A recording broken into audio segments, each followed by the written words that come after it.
सभी भक्तों को मेरा नमस्कार। भक्ति पर रिझे भोलेनाथ नौकर के रूप में रहने चले आए साथ विद्यापति और उगना की कथा जानते हैं।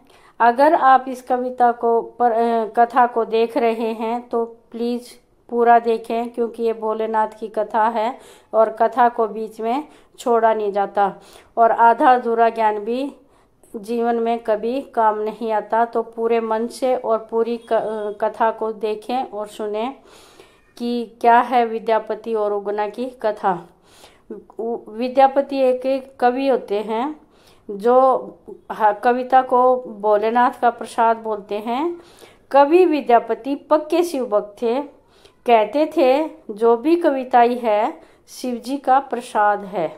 बोले बाबा तो शीघ्र ही प्रसन्न हो जाने वाले हैं। सो विद्यापति की निस्वार्थ सरल सहज भक्ति से बड़े प्रसन्न हो गए। शिवजी तो ऐसे रिझ गए कि उनका विद्यापति के बिना मन ही न लगता। एक दिन शिवजी एक निपट निरक्षर और गंवार का वेश बनाकर विद्यापति के घर आ गए। विद्यापति को शिवजी ने अपना नाम उगना बताया। कहा कि उन्हें अपने साथ रख लें, वह उनकी सेवा टहल कर दिया करेंगे। विद्यापति खुद गरीब थे, उगना को नौकरी पर कैसे रखते। पर उगना ने तो जिद ही पकड़ ली। सिर्फ 2 वक्त के भोजन पर रहने को तैयार हो गया। पर विद्यापति के लिए यह भी मुश्किल था और कम महंगा सौदा न था। पर विद्यापति की पत्नी को यह सौदा मंजूर था।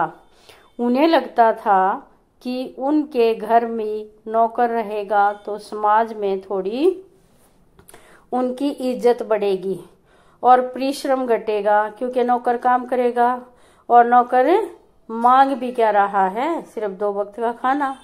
पत्नी की बात मानकर विद्यापति ने उगना को नौकरी पर रख लिया। विद्यापति का नाम राज दरबार तक था। एक बार राजा ने बुलाया तो विद्यापति उगना को साथ लेकर साथ राजा के दरबार को चले। वीरान सुनसान रास्ता था, उससे होकर चले। गर्मी के वजह से विद्यापति का गला सूखने लगा। आसपास पानी मिलने का आसार न था। ऐसा लगने लगा कि प्यास के बिना प्राण ही निकल जाएंगे। विद्यापति ने उगना से कहा, कहीं से पानी लाओ, नहीं तो मैं प्यासा ही मर जाऊंगा। उगना बने शिव जी को तो पता ही था कि यहाँ दूर दूर तक कहीं पानी नहीं मिलने वाला। विद्यापति की नजरों से हटकर कुछ दूर गए और वहां अपनी जटा खोलकर 1 लोटा गंगा जल भर लाए। विद्यापति ने जब शीतल जल पिया तो उन्हें गंगा जल का स्वाद लगा। वह आश्चर्यचकित हुए कि इस बियाबान में ऐसा ताजा मीठा और शीतल जल कहाँ से आया, जिसका स्वाद गंगा जल जैसा है।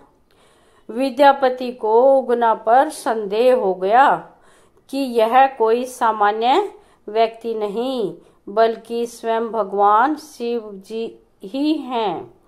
अतः उन्होंने उगना से वास्तविक परिचय पूछा। उगना ने कहानी बनानी शुरू की तो विद्यापति जिद करने लगे। उगना ने भी न स्वीकारने की ठान ली थी। इस पर विद्यापति ने उगना को हे भोलेनाथ कहकर पुकारा और उनके पैर पकड़ लिए। उगना छुड़ाता रहा, लेकिन विद्यापति छोड़ते न थे। हार कर उगना को अपने वास्तविक स्वरूप में आना पड़ा। उगना के स्थान पर स्वयं भगवान शिव प्रकट हो गए। विद्यापति ने स्तुति की, गिले शिकवे की, हे प्रभु, आपसे सेवा कराकर जो पाप लिया है उससे तो जीवन ही नष्ट हो गया। शिवजी ने कहा, मुझे उसमें बड़ा सुख आया, आप दोष मुक्त हैं। फिर बोले, मैं तुम्हारे साथ उगना बनकर ही रहना चाहता हूँ, लेकिन किसी से मेरा यह रूप मत बताना। विद्यापति को अचरज हुआ, पर भोले बाबा का आदेश कैसे टालते। वेद छुपाने को राजी हो गए।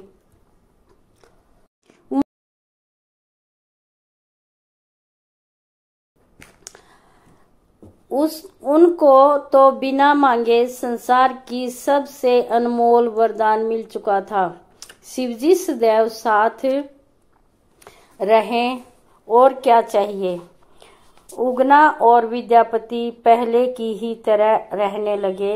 एक दिन विद्यापति की पत्नी सुशीला ने उगना को कुछ काम दिया। उगना ने उसे पूरा किया, लेकिन सुशीला उससे संतुष्ट नहीं हुई। सुशीला इससे इतनी नाराज हुई कि आप देखा न ताव चूल्हे से जलती लकड़ी निकालकर उगना बने शिवजी की पिटाई करने। विद्यापति ने जब यह दृश्य देखा तो बेचैन हो गया। अनायास ही उनके मुंह से निकल पड़ा, अरे मूर्ख, ये साक्षात शिवजी हैं, इन्हें जलती लकड़ी से क्यों मार, नरक जाओगी। विद्यापति के मुंह से यह निकलते ही शिवजी वहां से अंतर्ध्यान हो गए। इसके बाद तो उगना बने शिवजी विद्यापति पागलों की तरह, उगना बने शिवजी को विद्यापति पागलों की भांति उगना उगना कहते हर जगह ढूंढने लगे। भक्त की ऐसी दशा देखकर परम दयालु महादेव को दया आ गई। प्रकट होकर विद्यापति से कहा, अब मैं तुम्हारे साथ नहीं रह सकता, मेरा वेद प्रकट हो गया है। उगना रूप के प्रतीक चिन्ह के रूप में अब मैं शिवलिंग के रूप में तुम्हारे पास विराजमान रहूंगा।